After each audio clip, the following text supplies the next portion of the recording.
Hi, and welcome to Digital Savvy Parenting, Technology's Impact on the College Admissions Process, presented by Your Teen Media and Verizon. Today is the final webinar in our 4-part webinar series on technology and teenagers. I'm Jennifer Cohen, and I'll be moderating tonight's discussion. Back on the orange couch with me is Sue Borison, editor of Your Teen Media, who's going to be our audience liaison, which means she's monitoring the chatting that goes on. And you can see the chatting that's taking place by looking at the lower right-hand screen. You'll see the chat box, and we hope that you'll put your comments, your questions, your thoughts, and you can actually speak amongst yourselves as well and share your thoughts and opinions.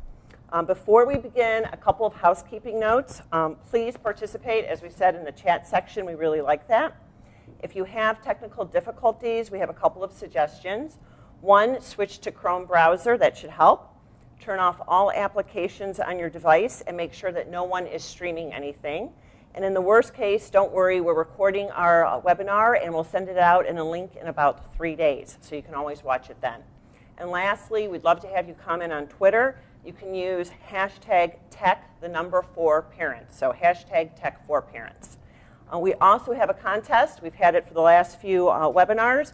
We have a Motorola phone. I don't actually have the phone with me this time, but we do have a Motorola phone. It's a Moto X. It's provided by Verizon. And everyone who asks a question will be entered automatically into our raffle to win the phone. So just put a question in the chat box and we'll enter it in. And we announce the winner when we send out the recording of the video of the webinar. I'm going to introduce our panel. We've got 3 people with us tonight.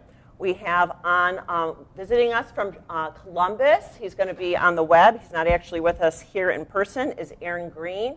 He is the founder of a private college planning service called College Liftoff. We have Eileen Blattner, who's sitting right next to me. She's the high school guidance counselor at Shaker Heights High School. And we have Rick Bischoff, who's the director of college admissions at Case Western Reserve University, right here in Cleveland as well. So thank you all for being with us tonight.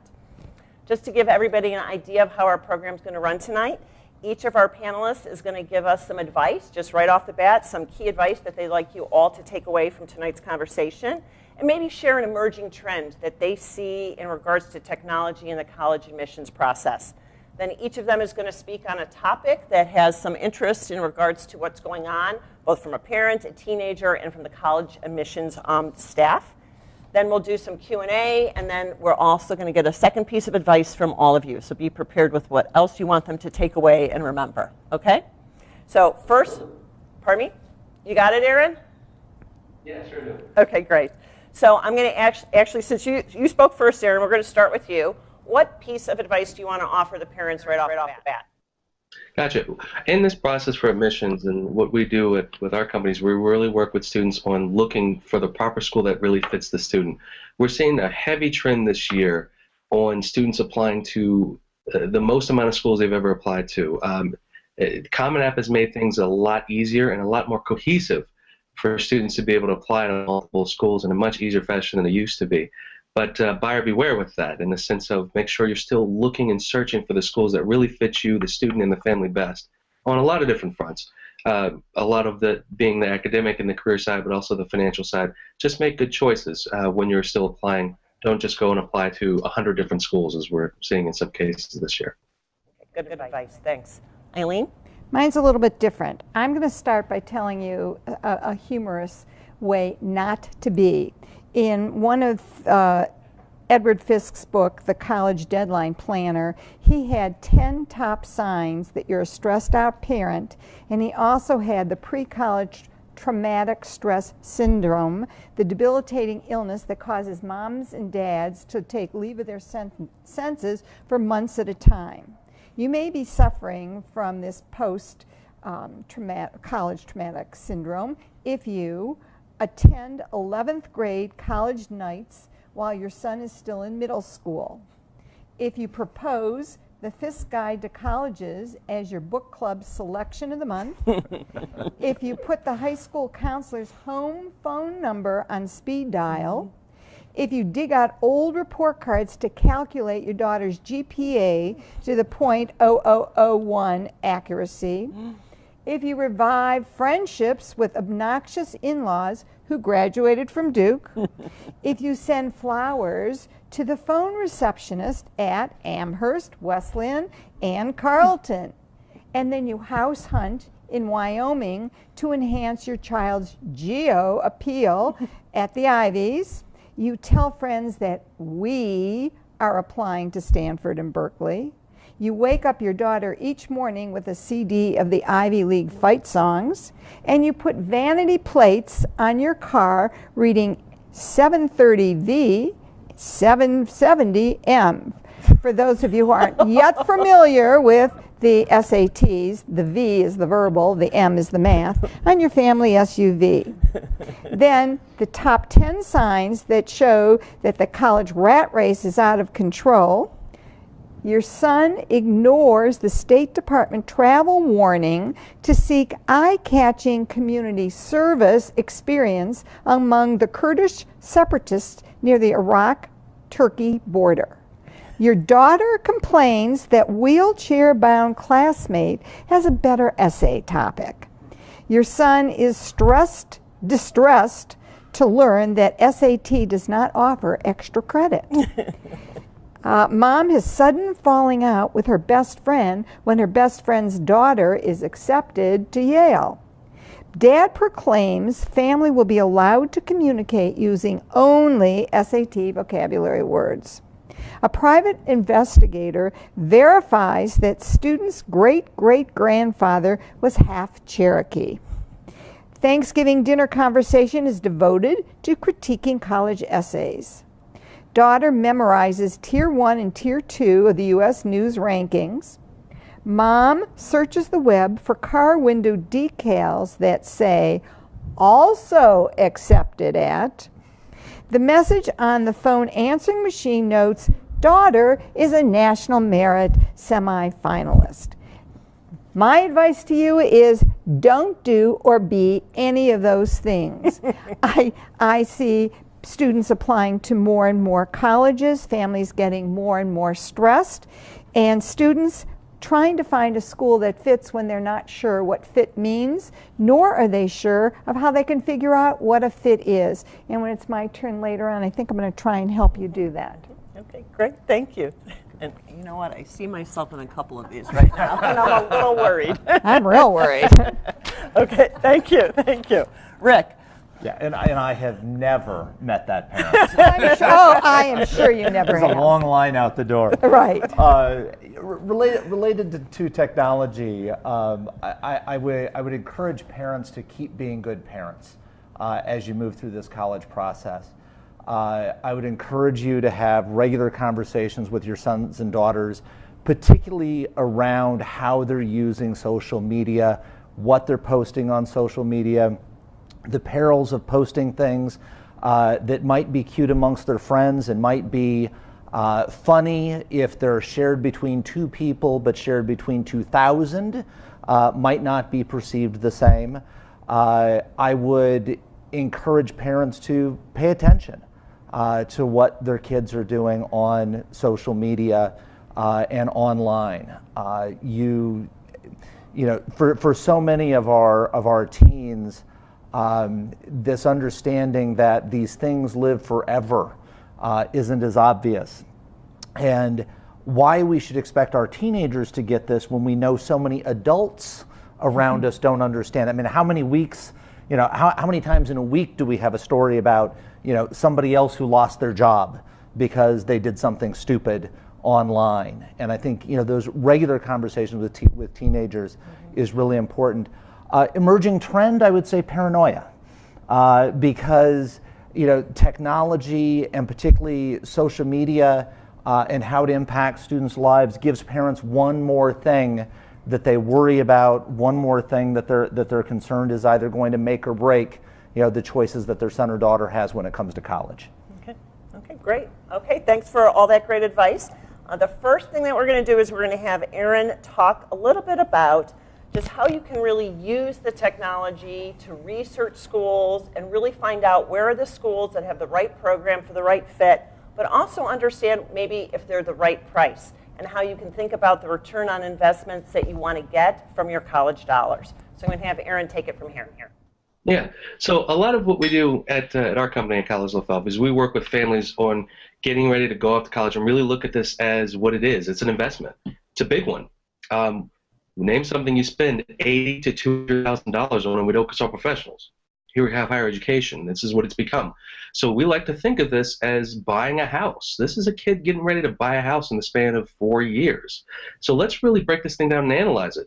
So what we do and how we really analyze the heck out of this is the first part of this is the part that sometimes we ignore, which is in society, which is the career development work that you want to be doing with your student.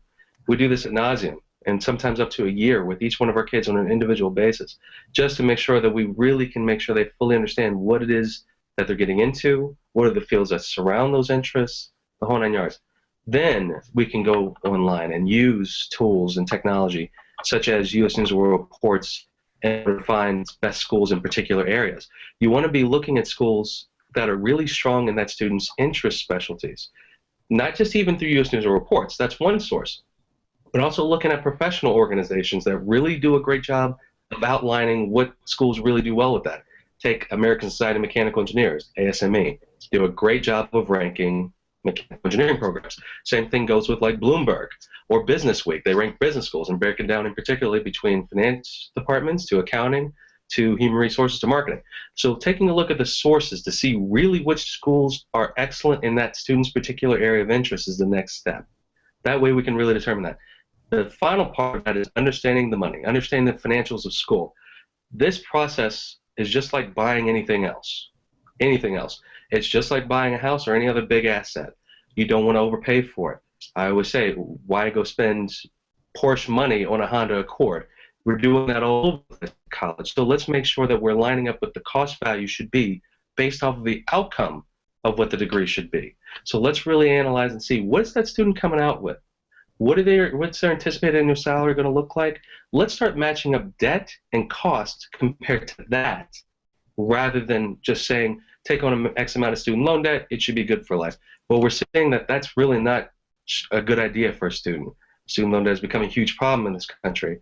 But we can actually use a lot of metrics that we can now find online that are published through all the schools in order to understand what are the financial realities of a lot of these schools. How much money are they working with? What's their average financial aid package look like? How much in gift aid is each student giving out, or sorry, each school giving out on average? That gives us at least a ballpark to see where should we be with this school, and then taking that information and aligning it to what the student should actually be taking on according to what it is that they're going to school for, not just taking on debt and cost for a degree, not without knowing all the details.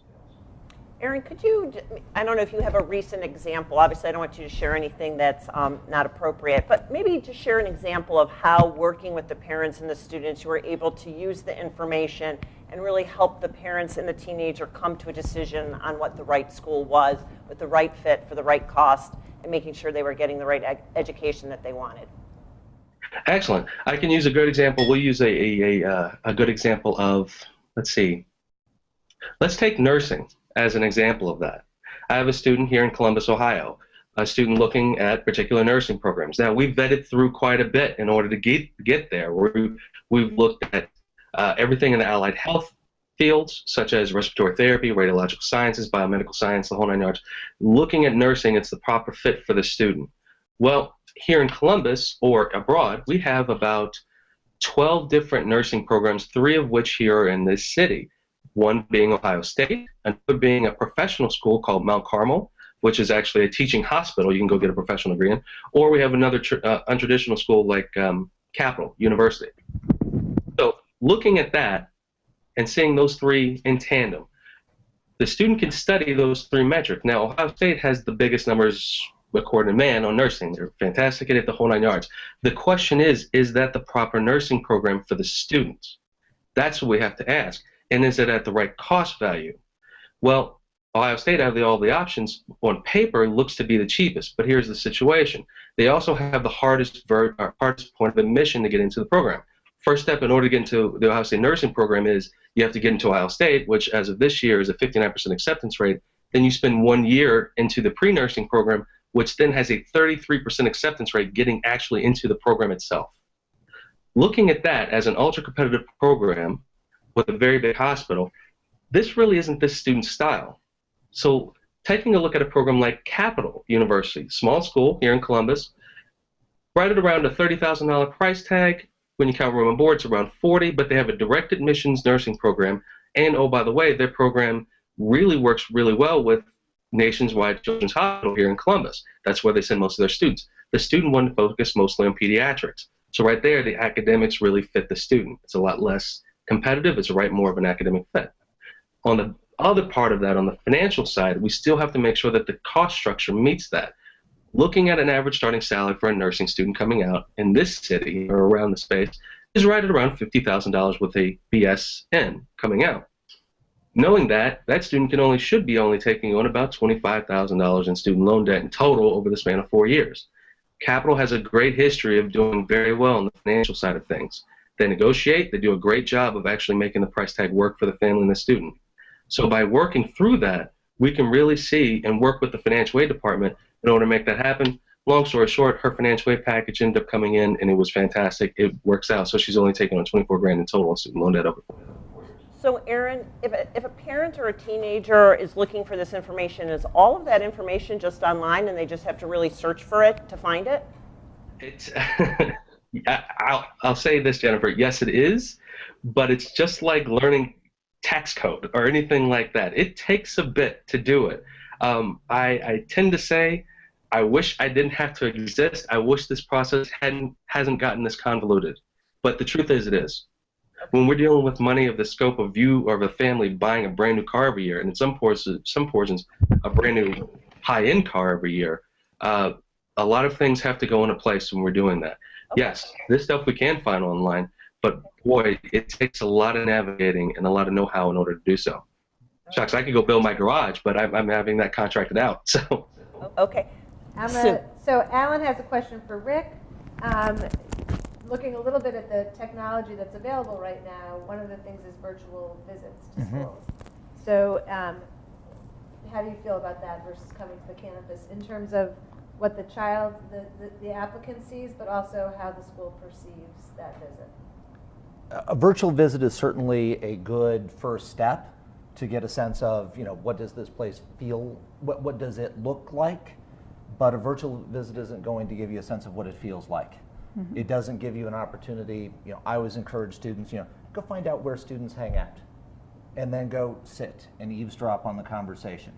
It's hard to eavesdrop on an organic conversation and figure out, are they talking about things that I care about, or is this not a place that really has that vibe? When I look at my own career, if I were to go and sit in the university center and listen to the conversations of students, very different conversations at Case Western Reserve than if I was sitting outside the Red Door Cafe at Caltech, or if I was sitting at Hutch Commons at the University of Chicago. They talk about different things, different feeling, different vibe.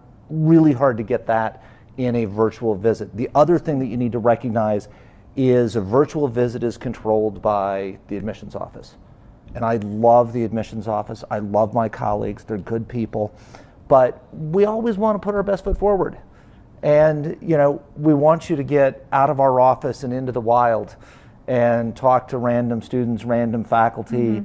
Mm-hmm. You're going to have more confidence in what you're experiencing in real. From the point of view of the admissions office, in many cases these days, a student's interest in the university can be a factor in an admissions decision. A virtual visit isn't going to show interest, whereas if you show up in our office, you check in, when decision time comes, if you decide that's an institution you want to apply to, they're going to know that you visited, they're going to know that you're serious about them. Okay, that's good advice. Can I ask a question? Absolutely. What do you think about the student who has not come to visit and lives probably a 7-hour, 8-hour drive from you, but is really interested, has talked to you on the phone, has sent emails to you? Do you hold that against them? If it's a 7 or 8 hour drive, probably not. I'm shocked at the number of students who might live 45 minutes from campus. You mean my students don't come? No, not your students, of course, come. But in general, as you look across the country at colleges and universities, Aaron mentioned the Common Application has made it easier for students to apply. application volumes are up, and colleges are looking to figure out who's interested and who might come. And this notion, and parents and students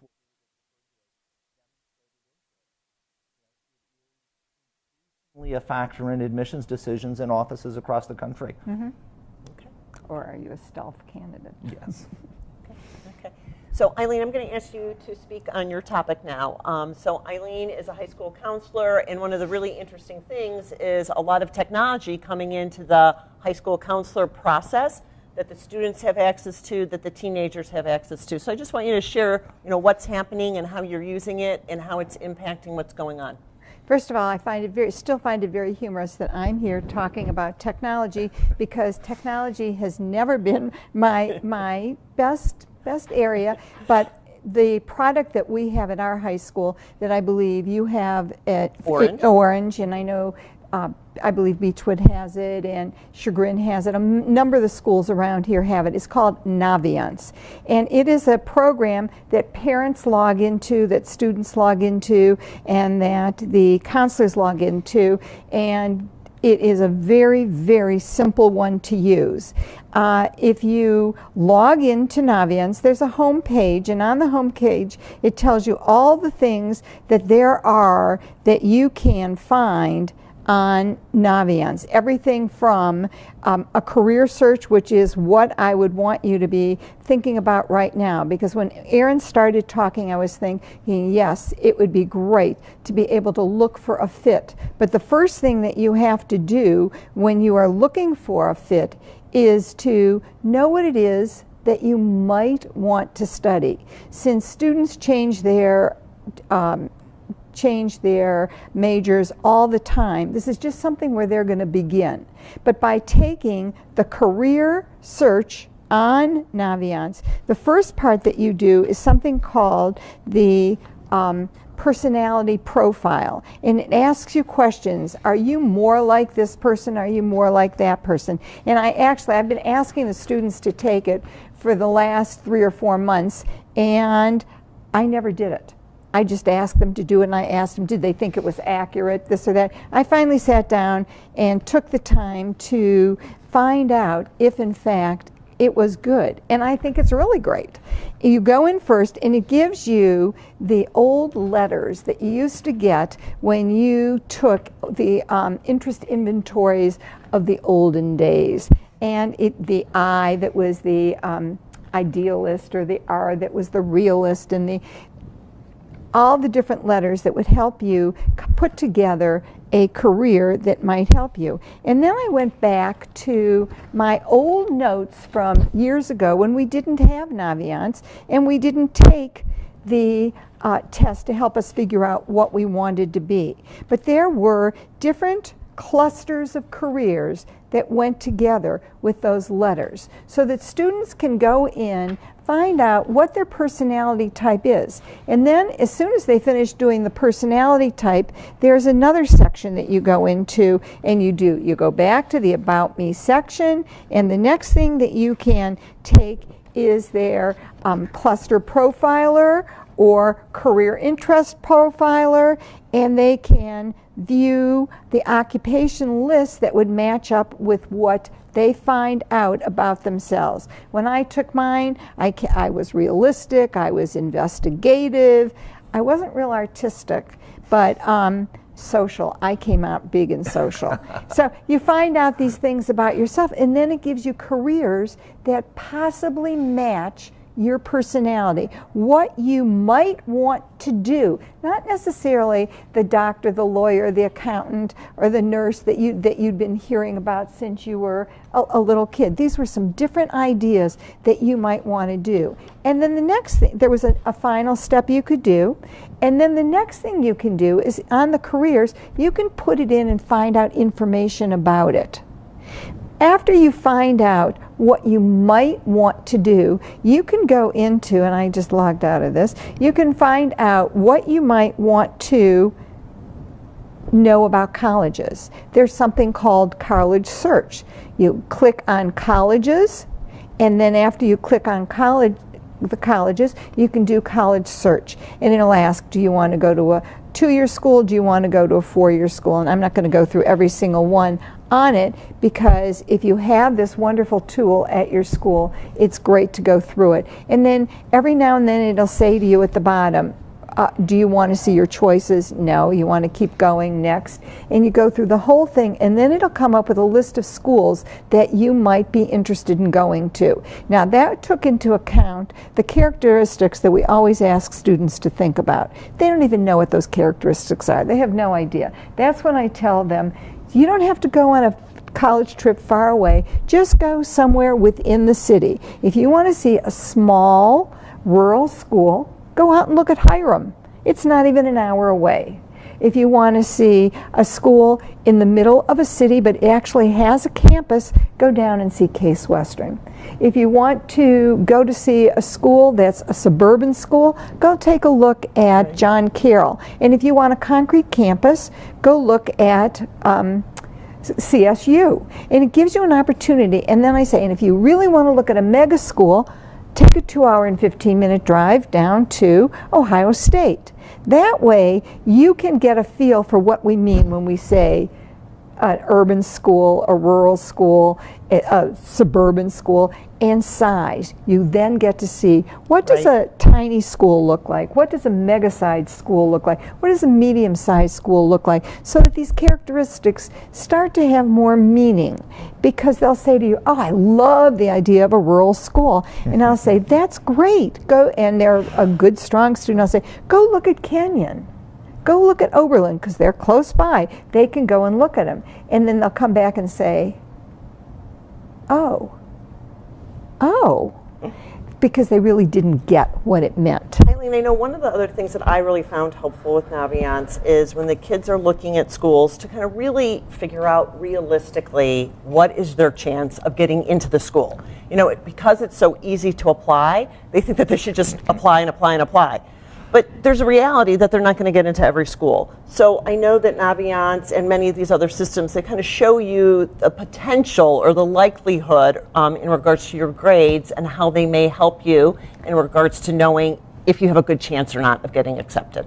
It's within your own school. There are scattergrams for students with your GPA, with your test scores either on the SAT or the ACT, and you put in which one you want it to be, and it tells you students who are in the little green box, shows what you needed to get in, and students that were denied. And where do you fit in that? It shows where you are with your GPA that's already in Naviance and your test scores that already are in Naviance. So you have a better sense of, do I have a good chance of getting in or not?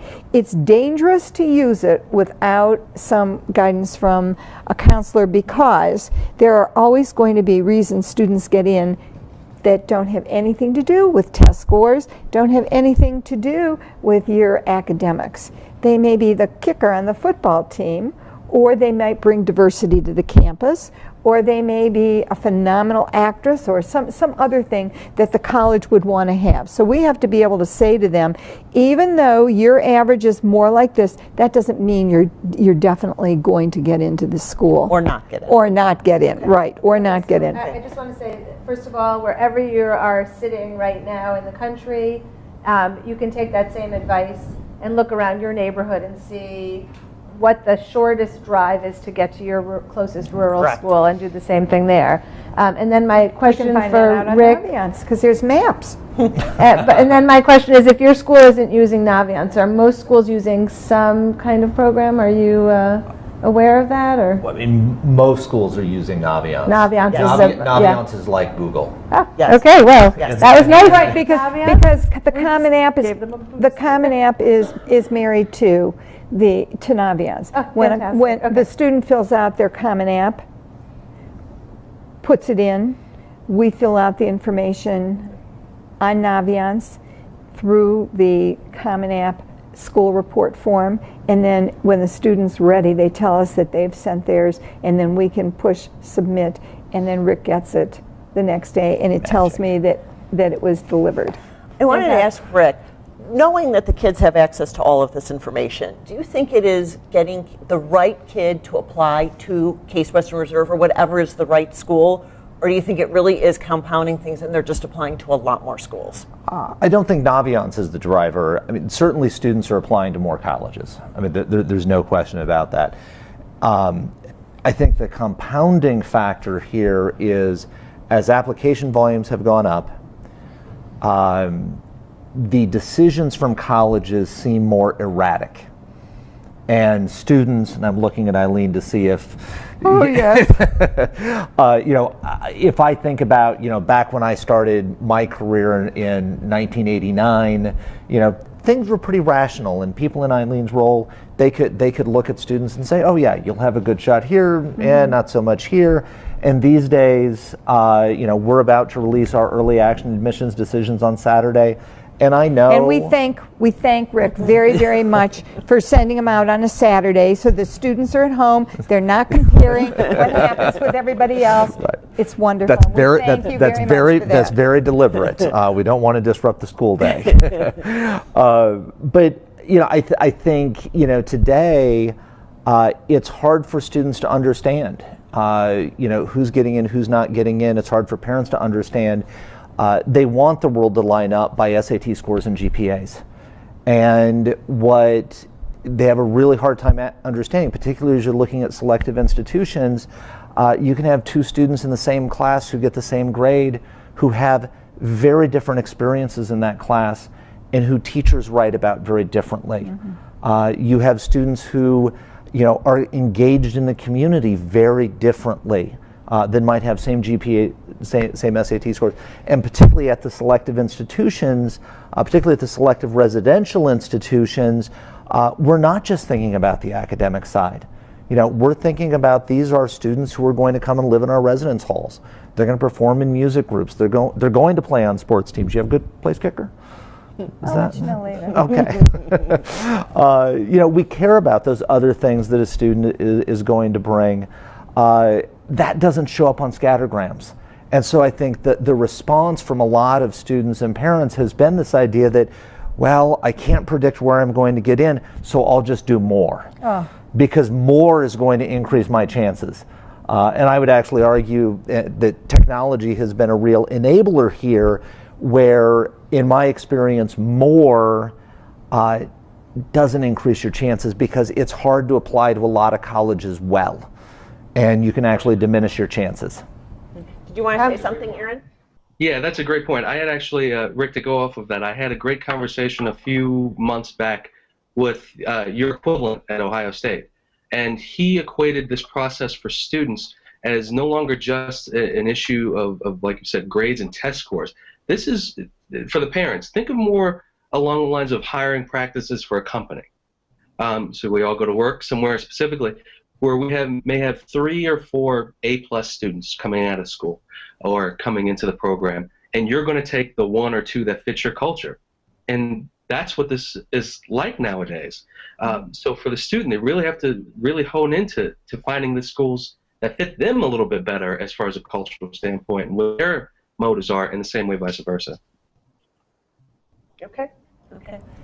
So I'm going to take one question here. Sure. Daniel wanted to know how you can find out the acceptance rate after undergrad to graduate schools, or the job rate. That is a great question, because that's not something you easily find on the web. I tell the families that's one place that they need to go and visit when they're on campus. It's very important to go visit the placement office and find out what percentage get into med school that want med school, what get into law school, what get into grad school, and what percent that want to go to work get jobs in their field, and which ones are waiting tables and washing floors. And that's a really important question to be asking colleges. Aaron is right. This is an investment. It was easy, back when I started doing this work, and we were talking about tuition, room and board was $17,000 a year, and I could say to families, trust me, if your son or daughter gets a good education, they'll be fine. And parents would nod at me and go, oh yeah, okay. Yeah, really. At $17,000, they bought that. At 60, they're looking at you and they're saying, I need a little more than trust me Yeah. on that. We actually, at Case Western Reserve, every student who applies, if they provided their parents' email in the application, their parents get an email from us with a link to our First Destination survey, which gives them all of that data. And Oh, we that's great. encourage them, you should be asking for this information from every college that your son or daughter applies to, because no parent wants their son or daughter moving home and living in the basement when they graduate from college. That is a very bad outcome. Yes. Yes. What was that called? First Destination First survey. Destination survey. Yes. That is fabulous. Can I You ask want- one more yes, question? sure. Yeah, okay, so Stephanie wants to know, how does a blog or a professional Twitter affect a student's standing? Does it? That's a good segue into. Yeah, so actually, it is a great segue. So Rick is actually going to be talking about just how technology is used on the admission side and how they're Right. using it and how it helps the process, how it can help the student, the teenager, but it also helps the staff. So why don't you kind of answer that and then move into your topic. Let me start there and then transition to some other topics. This is some of the paranoia that I was talking about, that parents can feel about their sons and daughters and what's going on online. Certainly, we have students who are very active bloggers. They have big Twitter followers, big Twitter followings, and they will promote that information in their applications.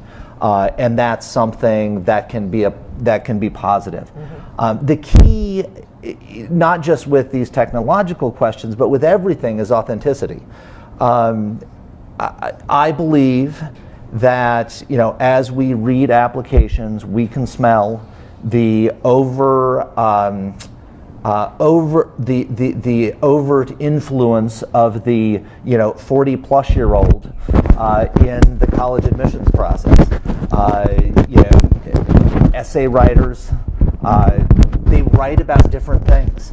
Years ago, I had a conversation with a mother who was having a hard time logging on. This is 10 years ago, actually probably 15 years ago. We had our own online application at a previous institution, and she was having a hard time with one of the sections as she was filling out the application. The mother. The mother, yes. Oh, wait, we've talked about her earlier, right? And I said, well, if you just let your daughter do this, she'll understand how this is supposed to work. And she says, oh, but my daughter is very busy. I'm just doing the sections that are, easy to fill out. I'm not writing her essays or anything. And so she was filling out the extracurricular activity section. And, I had to explain to them, you don't understand that the way you write about your daughter's involvement in an activity is very different than the way she would write about that. You're going to write about it as her parent, as an adult. And do you know why we do what we do? We actually like working with young people. I know it's a little crazy, but we think 17, 18-year-old high school kids are kind of cool. They're a little quirky. They're a little weird, the good ones. And what's really awesome is you then get to see them for 4 years on your college campus. I mean, I get to get up to go to work every morning on a university campus. That's pretty awesome. So those things, when they're authentic, it comes from a genuine interest. How do we know those things? If they're really important to a student, the people around them are going to share that information with us. The teachers who know them, in many cases, guidance counselors who know them well, they're going to talk about the things that are important to see that the student. consistency in what and everyone that's is saying. the authenticity. Yeah. Mm-hmm. When you see something coming from the student that you don't see anywhere else, you wonder if it's real. And maybe it's not overly influenced by an adult, but it doesn't make for a strong application. When you look at the influence of technology on admissions, I would say mostly it is around recruitment from the college side.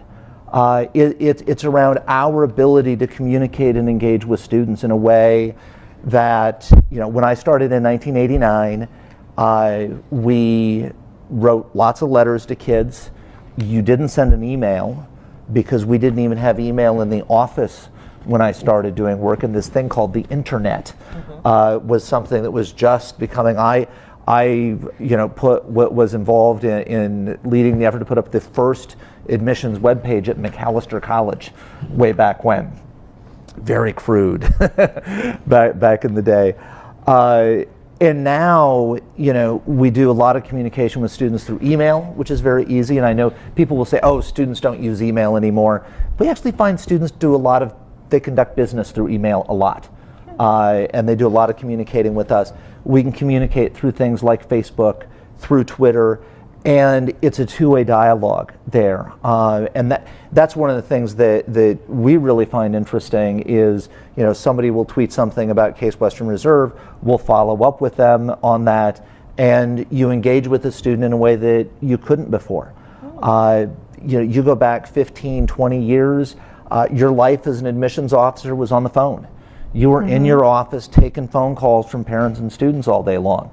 And now, we talk to parents and students, don't get me wrong, but most of that communication is coming through technology.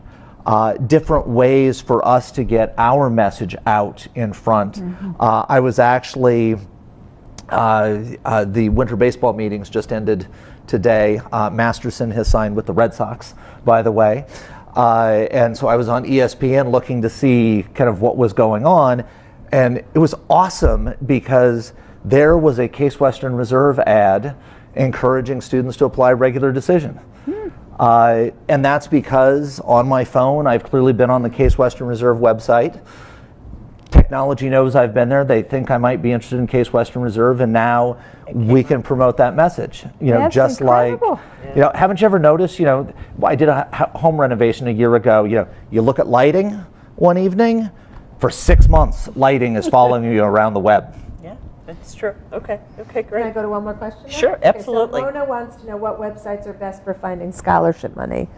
So I don't know if Aaron, might. did you hear that question? Aaron? Okay. While Well, we're waiting, fast web. Here we go. Sorry about Okay. That's, Can you guys hear me okay? yeah, Yeah. wait now. Okay, good. That's a very tricky question. Very tricky question. If we're talking about outside scholarships, boy, I like to start that conversation off first with understanding what outside scholarships really are.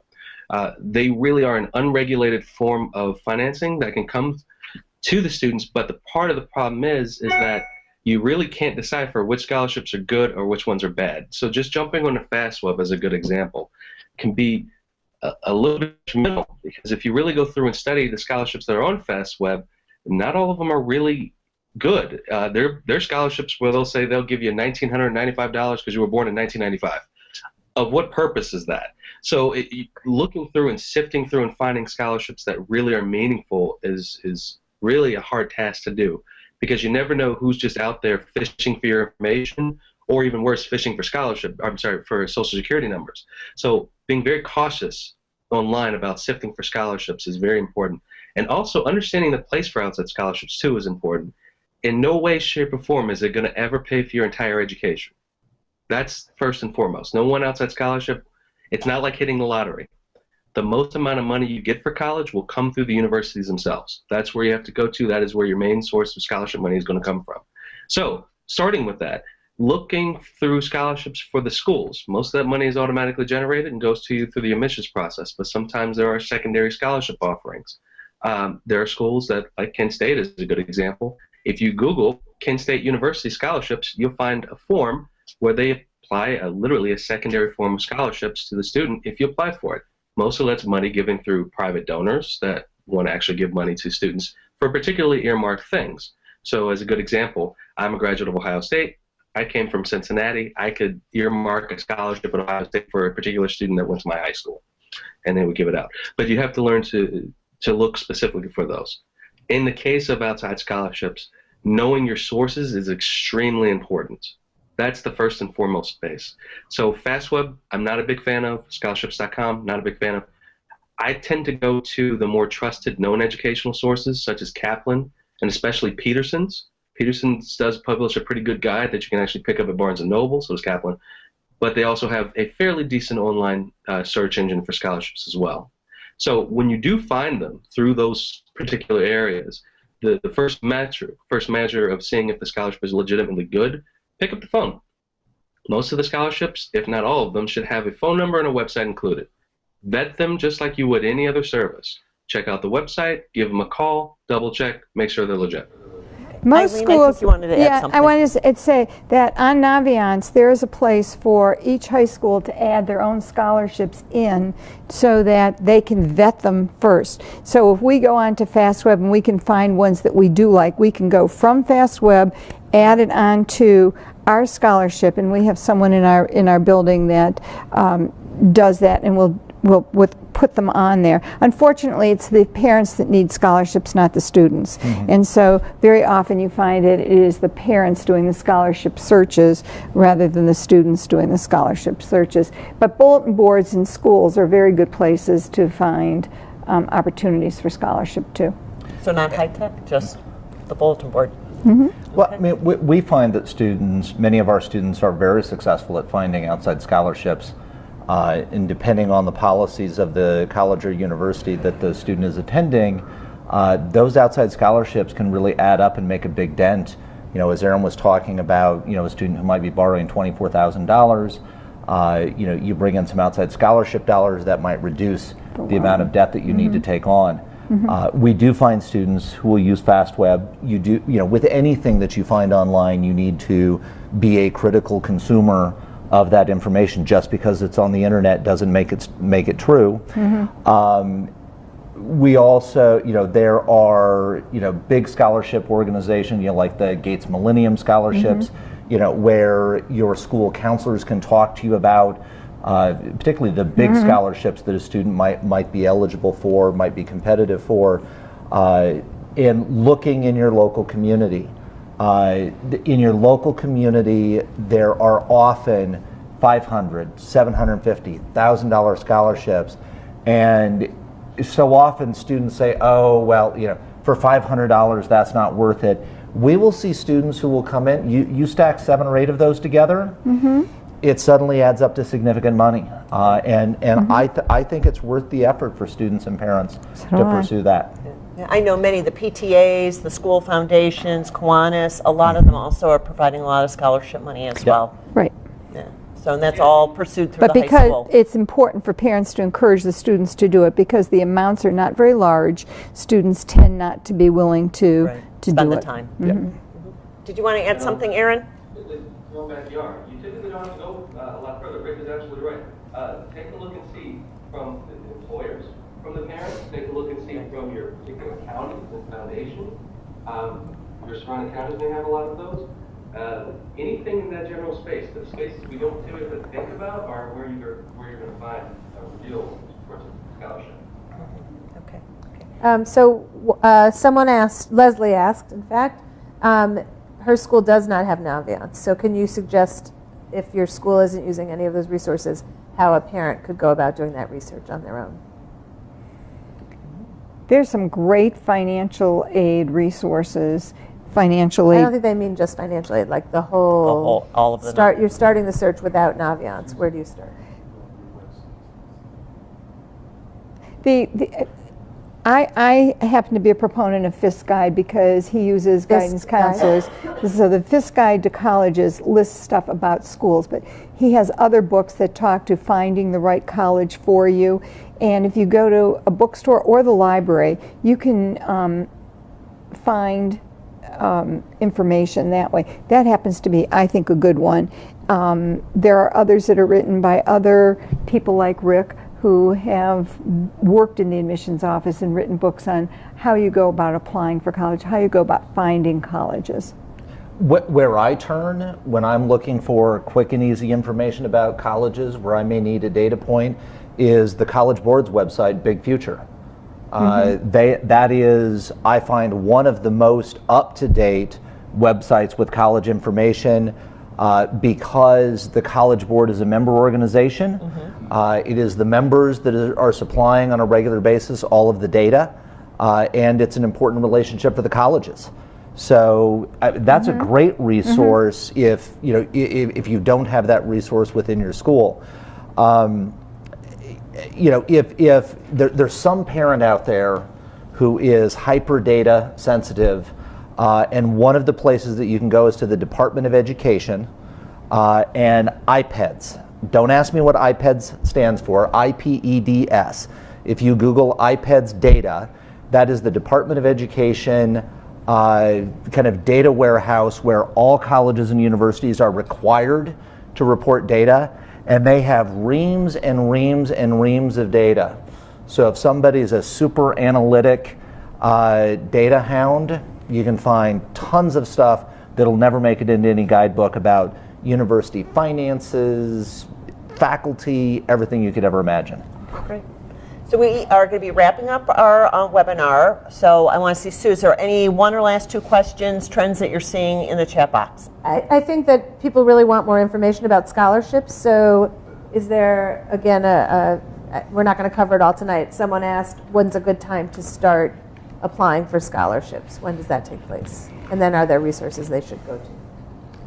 It's never too soon to start. There are some scholarships that are offered to juniors, sophomores in the Cleveland area. The Maltz Museum has smaller scholarships for 10th graders and 11th graders, and then their large scholarship is for seniors. But for the most part, I think get your applications done. Find out what scholarships are available from the colleges you're applying to, and then start looking. When you finish that, then you're ready to start writing your scholarships, and that's when you ought to meet with your counselor again and talk about what types of scholarships might be available to you, and they can start directing you where to go. There are some very reliable books. Princeton Review puts out all kinds of financial aid books also. There's some very, very good ones. I think I sent you, did I email you some? That would be good places to start. Okay. And I would add we should be careful that we're talking about the same thing here. I think very often we talk about scholarships, and what we mean by that is all money that helps us pay for college. In the college world, we think about scholarships and we think about financial aid. And financial aid are the dollars that are driven by a family's need. It's very important that families not cross schools off their list because of the sticker price, particularly these days. Most institutions have sticker prices that are much higher than what most people are paying. And most of the dollars for many of us, aren't distributed through scholarships, they're distributed through financial aid, where a student fills out the FAFSA through the federal government to apply for financial aid. That not only qualifies you if you qualify for federal or state resources, but for many institutions is the form that qualifies you for institutional financial aid. Or I should say, and some institutions also would require the College Scholarship Service profile, which gives a more robust financial picture of a family. Colleges and universities, you could imagine, if colleges and universities were only available to families who could afford the full price, we would have very small student bodies on our campuses. So think about financial aid. And the test as to whether you should apply for financial aid or not is, can I afford to pay for my son or daughter to go to that college or university? If your answer is yes, you can afford it, the financial aid office will probably agree, and don't apply for financial aid. Right. But we have families who with incomes of $200,000 a year plus, depending on their family financial circumstances, who may qualify for need-based financial aid, and that shocks them. But when your sticker price is $60,000, maybe you have multiple children and you love them all and you want them all to go to college, it's expensive. Okay. And certain colleges have reputations for being more generous to families than others do. You'll be pleased to know that you're known as a very thoughtful school. We like that. Thoughtful is good. Well, you don't just hand it out, but to a deserving family. I'm going to ask each of our panelists just to, one last piece of advice, whether it's something that's already been said, something new that you've just thought about, just one last thing that you really want the parents to take away from the conversation from tonight. I'm going to have you start, Eileen. one thing, we're on the financial aid piece. The most important thing a parent can do is be honest with their son or daughter right from the very beginning about what the financial situation is. Okay, that's great. Keep being good parents. Just because you're going through the college process doesn't mean that you need to get crazy all of a sudden. If you find yourself thinking, this is feeling a little crazy, it probably is. And it's time to take a step back and relax a little bit. Okay, good. Aaron? The last piece I would actually couple right on top of that is make sure that you stay and continue to be good consumers. That's what this is. This is another value buy. This is just like you're buying any other asset in life. Stick to it. Make sure you're making good, logical decisions. Make sure you're not overpaying for what you can't afford or what student loan debt shouldn't yield for that student. So make sure that everything lines up. Be good consumers, just like you are in anything else in life. Don't overpay for college, just like anything else. There's 7 versions of even what we call college. So let's start to decipher what that is for the student and making sure that we're giving them all the information. Okay, great. Thank you. I want to thank all our panelists for being here with us tonight. It was really wonderful. I know as a parent with somebody applying to colleges and waiting for the admissions decisions, this was really helpful, very, very beneficial, and I'm sure everyone feels that way in our audience as well, so thank you. We also want to thank Verizon for presenting the Your Teen Technology series. We had 4 different webinars. You'll be able to find them on the Your Teen site if you want to look at them, the ones that took place in the past and this one this evening as well. And we're really grateful to Verizon for their commitment to educating parents and teens and for safeguarding our teens and our families as well. Be sure to check out the Verizon website. They've got a great site with lots of information in regards to teens and technology. I just want to thank everyone for being with us tonight. We'll see you next time. Do you wish your son was studying rather than playing on his phone? Answer, My Verizon. You're in control with Verizon Family Base. You can set limits on purchases, usage time, and even lock down their device on demand. That's powerful. Sign in or register at vzw.com/myverizon.